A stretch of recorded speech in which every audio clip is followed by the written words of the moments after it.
dark. It is November 13th.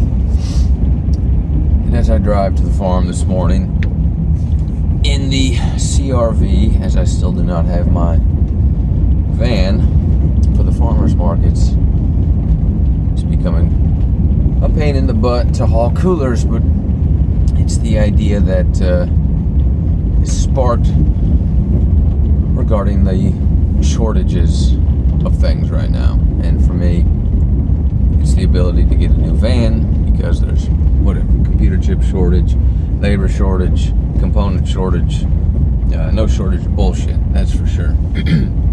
And whether or not these are real or contrived is a completely different conversation, or at least a topic for later in the video. But the idea struck me that these little issues are cropping up all over the place within many, if not all, industries. And so people are having to suffer a little. You can think of suffering as anywhere from the one extreme of,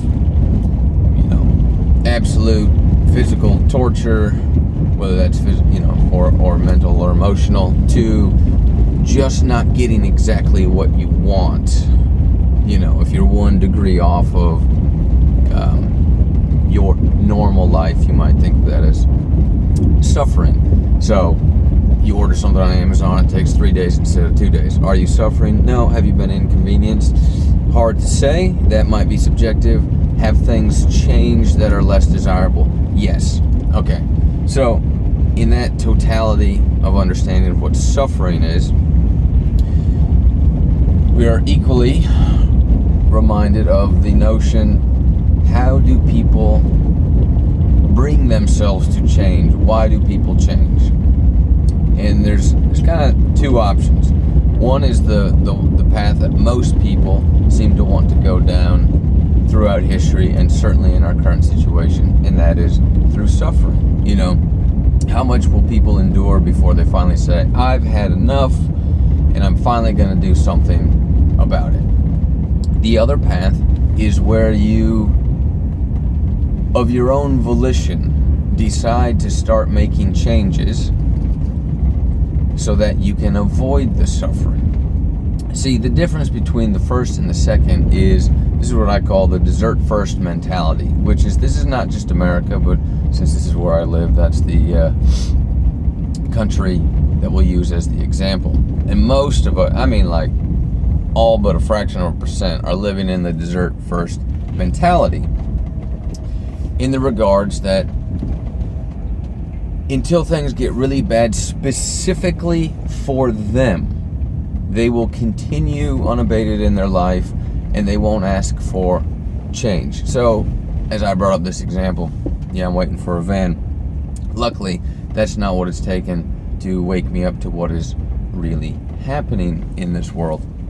So other people are recognizing that they can't get certain creature comforts, and then it takes but a run on something at the store for them to feel like they can't get any of their regular commodities. Maybe that's food, and if that were to really happen, then they would actually be suffering because they would be starving because they hadn't prepared. What am I driving at here? It's the idea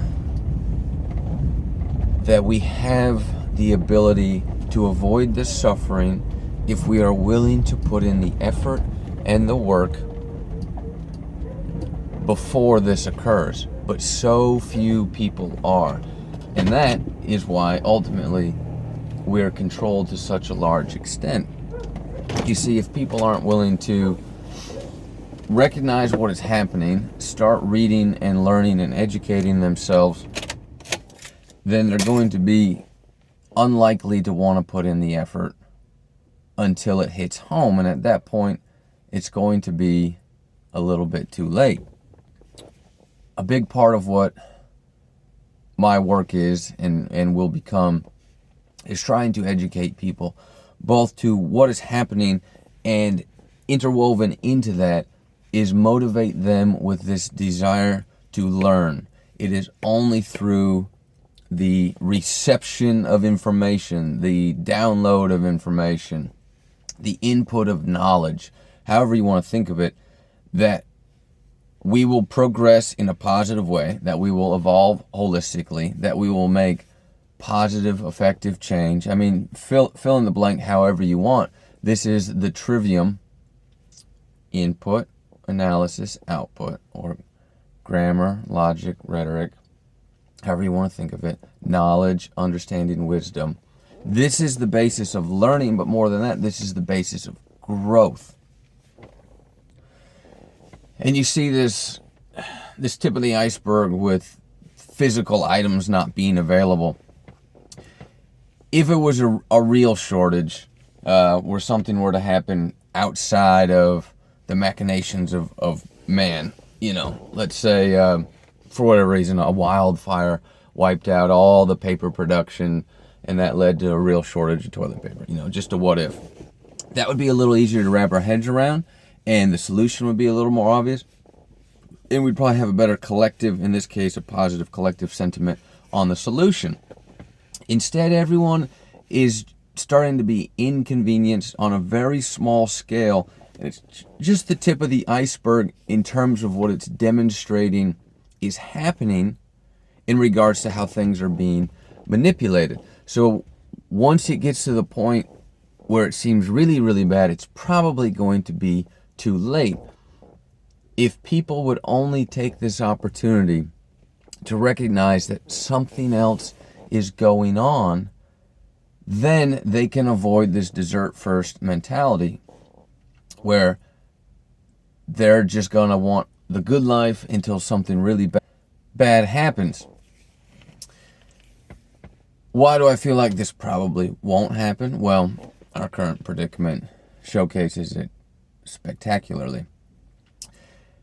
To get out of the dessert first mentality, you have to accept a few things. One is, if your life is comfortable, it's not that comfortable for the most of the rest of the world, and in fact, you're living in a bit of a bubble. The second thing is, we weren't put on this planet, or nothing is created without work required in order to enjoy a good life, and in order to bring that to fruition to more people, we have to embody the sentiment of a continual path of learning and knowledge. Unfortunately, this means you have to do more work. You have to do an introspective study of the self to understand what is going on within oneself, so that you can then make effective change regarding the world around you. What am I really saying here? You got to quit wasting your time on frivolous videos and activities and mind-numbing bullshit, and instead pick up some books and start reading. That way you will gain a broader perspective of current events, a more in-depth understanding of history, a long view of history, and those two things will start to change your worldview, where I can nearly guarantee it, your perception of what's really happening and who's really in control is going to begin to change. Now, this means you have to eat your green beans first. We have to quit sitting on our laurels, especially as America, the superpower, and wake up to the fact that there is an increasing level of tyranny encroaching on people all over the world. It's becoming very overt in countries you would not have thought so. And we can't remain immune to that forever within our country, so it is incumbent on us to hold off on the dessert, delay, hopefully completely avoid the intense suffering that we're about to bring upon ourselves, and instead do a little more work, pick up some more books, start reading, start discovering some alternative information instead of the mainstream news, mainstream absolute horse crap, so that we can broaden our perspectives, understand more. And then the third part of the trivium, which is wisdom, the output, the expression of right action, the expression of morality through our actions, which will lead to more freedom. That's the premise of cosmic gravity or natural law. I'm saying all this kind of in a roundabout way. I'll get more specific and harsh about it probably in another video. This is a call to action for people to do more work, both on themselves to understand themselves, and also to gain more information, because quite frankly, most people have no idea what's really going on. And the moment you think you do is when you've reached a plateau of laziness. So, go read a book.